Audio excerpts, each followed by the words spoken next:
All right, third graders, today we're on page 625, starting chapter 11. Modeling perimeter today is our lesson. Perimeter. Now that we got to finally look at it, it is the distance around a figure. So we'll measure the distance all the way around any figure. Mostly we'll be looking at rectangles today. You can find the perimeter of a rectangle on a geoboard or on dot paper by counting the number of units on each side. So first thing we're going to do, we're going to make a rectangle on our geoboard on the side, that yellow geoboard, that is 3 units on two sides and 2 units on the other two sides. So if we look at our geoboard here, here's 1 unit, 2 units, 3 units, and then I'm going to go over 2 units, 1, 2, and then down 3 units, 1, 2, 3, and then finally over 2 units again. Now when we count our units, we count the distance between the two pegs. We're not counting pegs, that's different. So the distance between these two pegs that I'm coloring in red, that's 1 unit. Okay, so kind of think of the space or the gap between the two pegs is our unit. All right, so that's 3 units and 2 units on our sides. All right, so we get to draw the rectangle on a dot paper. Same idea. 3 units, 1, 2, 3, by 2 units, 1, 2, and then 3 units up, 1, 2, 3, and 2 units over, 2. Okay, looks just like the one that we drew on the geoboard. Step C says to write the length next to each side of the rectangle. So these tall sides are 3 units, and the shorter sides are each 2 units. And then to find the perimeter, we're going to add the number of units on each side. So we had a 3 plus 2 plus 3 plus 2. 3 plus 2 plus 3 plus 2.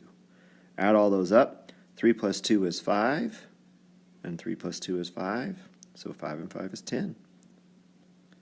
Perimeter of the rectangle then is 10 units. All we did is we added up the length of each side to find the perimeter. Okay, question down at the bottom says, how would you find the perimeter of the rectangle, how would the perimeter of the rectangle change if the length of 2 of the sides was 4 units instead of 3? Let me draw a rectangle down here and I'll label that.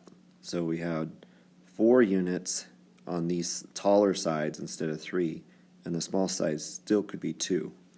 So if we add up the distance all the way around, that's 4 plus 2 is 6, plus 4 is 10, plus 2 is 12.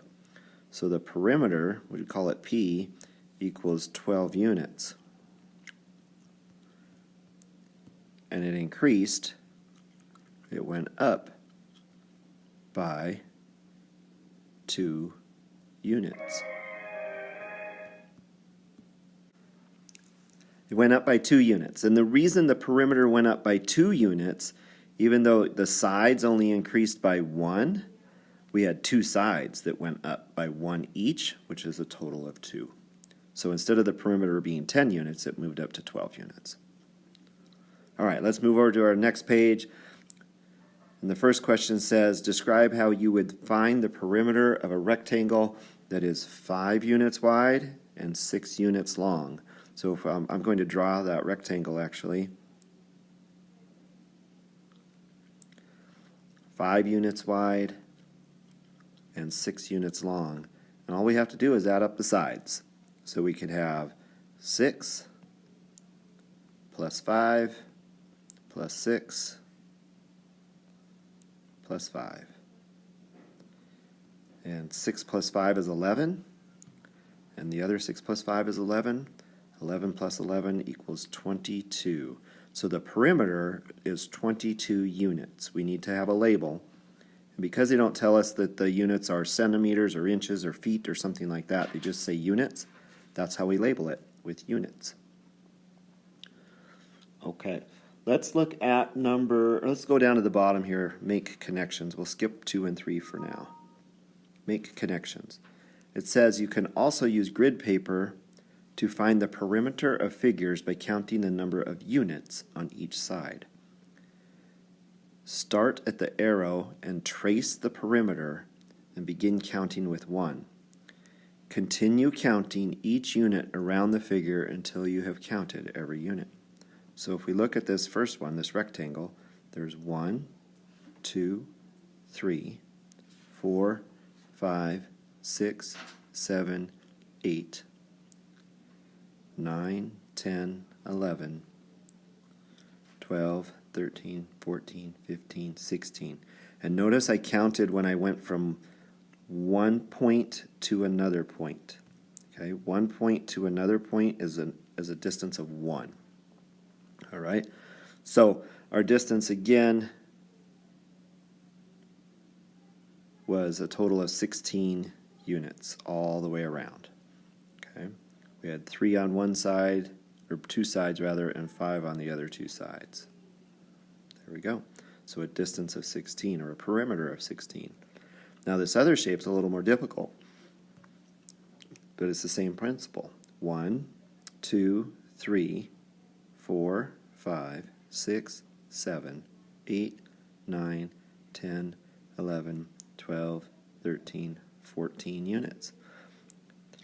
What's difficult on this part that you have to remember, if you count this side, make sure you count the other corner that goes next to it, right? So this, what I just colored in blue, is actually 2 units, right?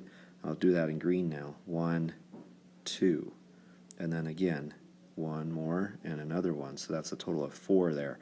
Sometimes what happens, I'll show you, sometimes students will count 1, 2, and then they'll forget this one and count this one as 3, and forget that one and count that one as 4. So make sure you count each little segment, otherwise your perimeter will be off. And that's going to do it for today, boys and girls. Next up is Share and Show on page 627. Take your time, do your best, and as always, this is Mr. P, and I'm out.